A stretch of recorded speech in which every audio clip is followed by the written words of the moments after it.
October 1st, Wednesday, Luke 9, 57 to 62.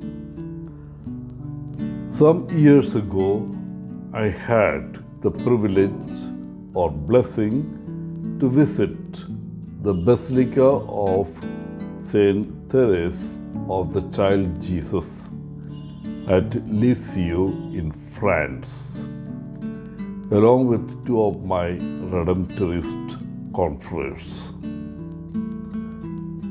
The basilica is located on a hill at the edge of the city. It contains 18 minor altars offered by different nations. After celebrating the Holy Eucharist in one of the altars, we visited the convent where Therese lived and spent some time at the Carmel Museum and Chapel. The chapel contains the tomb of Saint Therese. She is represented there lying on her deathbed, wearing the habit of the Carmelite order.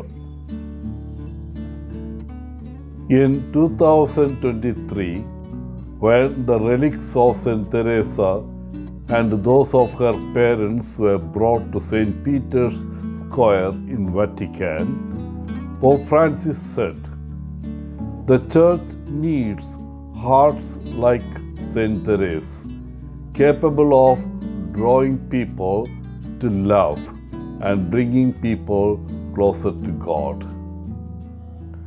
She is Patroness of the missions, but she never went on mission. How do we explain this? She was a Carmelite nun who lived her life according to the way of littleness and weakness. She defined herself as a small grain of sand. Having poor health, she died at the age of only 24. But though her body was sickly, her heart was vibrant. It was missionary. She accompanied them from her monastery with her letters, with her prayer, and by offering continuous sacrifices for them. In today's gospel, when someone said to Jesus, "I will follow you wherever you go," Jesus warns this individual that his life is the life of an itinerant preacher who is always on the road.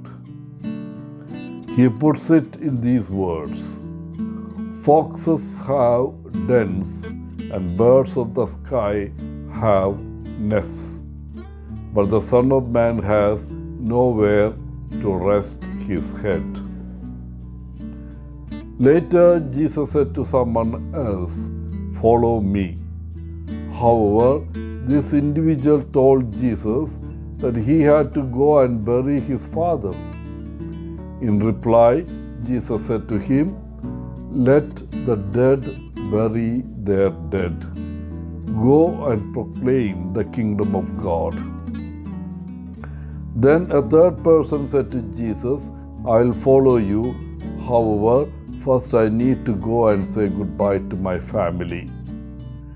Jesus looked directly at this person and said, "No one who sets a hand to the plow and looks back is fit for the kingdom of God." Clearly, Jesus desires that his disciples be wholehearted in their commitment to him and his mission. Jesus desires to be first in our lives. Yes, we will have family, children, friends, and commitments. However, our primary commitment needs to be to Jesus. Most likely, This call is a great challenge for us. After all, our families and responsibilities are extremely important and rightly so. However, Jesus knows that if our primary commitment is to Him, everything else in our lives will be in proper perspective. Our families, jobs, finances, etc. Wishing you a good day, Father Paul, CSSR from Kerala.